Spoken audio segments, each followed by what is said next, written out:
बालेश्वर जिल्लार सदर ब्लॉक अंतर्गत कसाफल पंचायतर पूर्वतन कुंजमेला रविवार राति रंगारंग सांस्कृतिक परिवेश रे उद्घाटित हो जाइछि।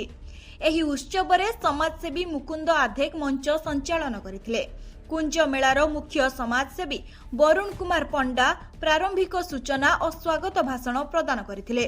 उत्सव रे अतिथि भावे कसाफल पंचायतर सरपंच जयंती आधेक, समिति सभ्या प्रियंका जेना, वरिष्ठ सांबादिक रविरंजन त्रिपाठी, सांबादिका प्रतिमा जेना, पूर्वतन सरपंच शिवानंद पात्र, नायब सरपंच प्रियरंजन पृष्टि, सीति कष्ट पाढ़ी जगदे वक्तव्य प्रदान करथिले। एही मेलारे प्रत्येक दिन संध्यारे सांस्कृतिक कार्यक्रम सांगकु कबाडी खेल, फुटबॉल भली विभिन्न प्रकारर खेल और प्रतियोगिता अनुष्ठित हेबो। एही मेला 10 दिन धरी बसिबो बोली कमिटी पक्षरु सूचना दिया जायछि।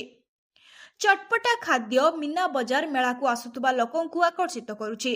कार्यक्रम को दीनबंधु महांती, श्रीपति गिरी, गुरुपद टुंग, गुरुपद मंडल प्रमुख परिचालन करथिले। शुभ्रांशु सेट्टिंग का रिपोर्ट डीएसटीवी चैनल।